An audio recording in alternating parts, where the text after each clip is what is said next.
Hey, you're keeping company with Conor with a Townsquare Spotlight, bringing you the very best of what's going on here in the Hudson Valley. And we have an amazing guest with us today, and I'm really excited to be speaking with her, the Long Island medium herself, Theresa Caputo. Theresa, how are you today? I'm fantastic. Thank you so much for having me today. I'm really excited to have you. As I said off the mic, my whole family were fans. My girlfriend's family are fans. So they're all freaking out when I was telling them that I was speaking with you today. So this is really cool. So thank you for giving me brownie points with all of them. Really appreciate that.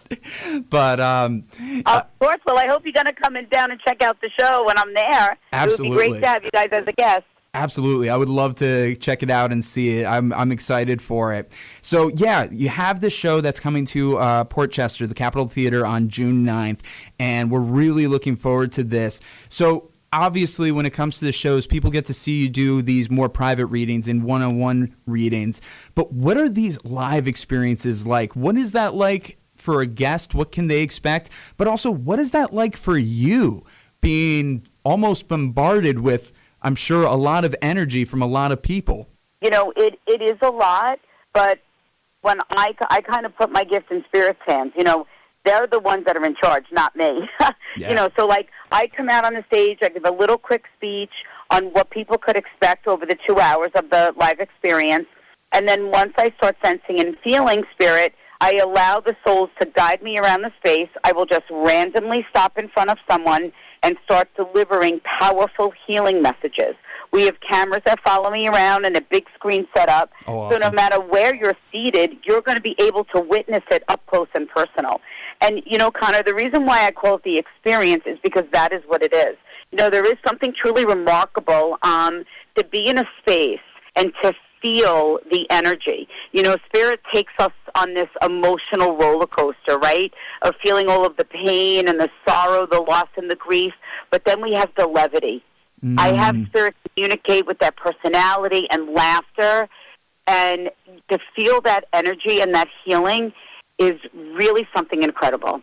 That is incredible, and I'm sure that's amazing to be able to experience in a group setting, even if it's not you being the one like that's hearing something, but seeing somebody else's story and everything come together. I'm sure it's a very healing, warming, and just overall energizing experience. So I'm looking forward to that. I can't wait to check that out myself.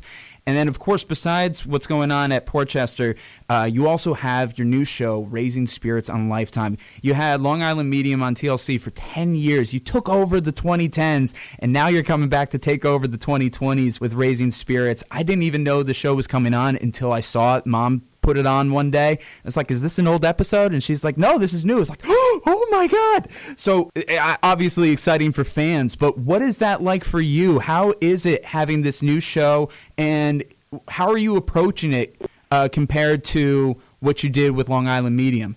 You know, I just want to say it's amazing to have this opportunity with Lifetime. And the thing that is so special about this series, about this new series, is that you're really getting to see a lot more of my personal life. Oh, cool. You know, my family. You know, I'm a grandma now. Congrats. You know, traveling around on the tour bus, and you know, seeing what it's like to be on the road. And then when I have my few days off, stopping and surprising someone with a reading. You know, it's been on my waiting list forever. And the thing that I really love is that we're going back and following up with people after their readings. So there's also another series along with this called Beyond the Readings. Yes. And they're showing you more never-before-seen footage, expansion on readings, and also following up with people to really hear from these people. Having a reading had changed their life, and how sometimes even found a purpose to live again and wanting to live and knowing that their loved ones are with them in a different way. And it's so powerful. That really is powerful. And from the episodes that I've seen already, I could feel that this was more intimate. So that's cool that that's the idea of this. And also with behind the readings, I was going to mention that too. I'm glad you did. That's so cool because you never know what things are like afterwards. You see the initial reaction, but yeah, to be able to go back and see how this changed them. I love that. I love that perspective. What has that been like for you to go back to some of these people and to revisit these experiences. What does that mean to you now? Oh, you know what? It really changed everything for I know what I do changes people's lives, and that's why I do what I do.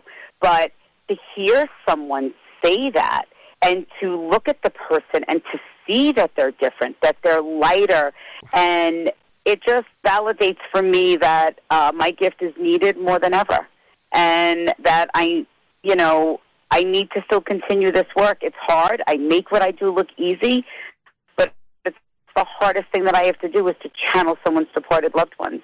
Yeah, I'm sure that's definitely very tough. I can't imagine what that feeling must be like.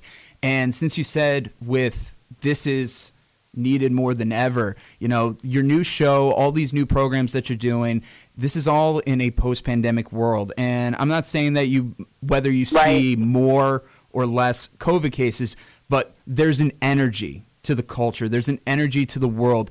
Everybody approaches things differently. Going into all these latest projects, how has the post-pandemic culture and energy really affected you on a spiritual level? Well, the thing that I feel is that people are searching for spirituality. They're searching for something. A lot of people, the pandemic was proven, someone might not have lost someone, but they've lost something. Over these past 5 years, we've all lost something. Sometimes it's our faith. Sometimes our faith in ourselves or living life or what is our purpose, right? And everyone questions so many different things. And this is what the experience is about. It's so much more than me just communicating with people that have died. It restores people's faith. It gives people that faith, hope, and peace and comfort and even encouragement to live their best life, to really embrace who God intended them to be. And, coming to a live show, yes, it's impossible for me to give a personal message to each and every one of you. Yeah. But this is why it's so powerful, because there's going to be so many things that you're going to be able to connect with and that you'll be able to experience and witness. And people say it all the time. They'll say, I had no idea what to expect when I went to that show. I personally did not get read, but what I witnessed was life-changing. Wow. And then they'll go on to say, and I realized that there were so many other people that truly needed to hear from their loved ones more than I did. And to me, that statement right there just validates on how powerful the experience truly is. So I always say to people, you might not have lost someone. You might not even believe in what I do or understand in what I do. But I can guarantee you, you will leave the live experience feeling more peaceful. Walk away with something. Yeah, I think that's so great and so altruistic and so beyond ourselves for somebody to say something along those lines is like somebody needed to hear from their loved one more than me, and they could appreciate that, just the real sincerity of it all. And that's really impressive. Before I let you go, I know you got to run and everything, but as you said, with the apprehension that some people have, my mom and I were talking about readings and how she said she was open. She would do it in an instant. She would seek it out. And I remember in the moment, I was like, would I ever want to do something like that? And in the end, I came to the conclusion, it's like, sure, I'm open to it. I'm receptive. Trust me, I believe. But I doubt I would seek it out personally, like go to that level. Right. How do you approach those people who, let's say a spirit approaches you to talk, but the living person is not in a place to talk about it? I'll know. Look, that comes in many different forms. If someone is just, they don't understand, I'm the first one to say someone could love what I do. Maybe this is even you, how you feel. Love what I do, support, believe in spirituality, believe in an afterlife. You're feeling the signs and symbols from your loved ones, but you don't need to hear from their loved one, or you don't want to. That's fine. Yeah. Sometimes if I feel that someone is quote-unquote skeptical, a soul will make me feel that. They'll say, listen, they don't necessarily believe in what you do or make me feel I have a sign for that. And we kind of approach things a little bit more delicately. And I will say to the person, this is not about me.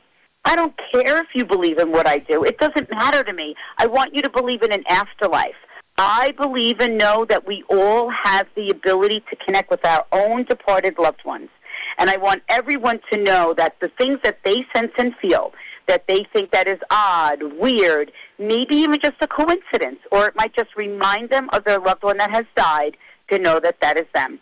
Know that that is their loved one's soul trying to get your attention to remind you that they are with you at that exact moment. I say they're little hellos from heaven. I love that. A little hellos from heaven. But, that's so well said and so well done. As I said, I've been a fan for a while. I've been watching you and on your shows, and you do have this really warm energy about you. So I know the people that you've affected, they appreciate it. And just somebody as a fan who's seen you on TV, it's meant a lot to me and my family as well. So I just want to express that to you. It's helped us with our faith on the other side as well. So, Theresa, I could go on forever with you, but I know you got it. You're a busy woman. Thank you so much for your time. And, of course, please check her out on June 9th at Portchester in the Capitol Theater. It's going to be an amazing experience. So, yeah, Theresa, thank you so much for everything. Oh, thank you so much, and I hope you guys do come to the show. I can't wait to meet you. It would be a pleasure. Thanks so much, Theresa. Awesome. Thank you.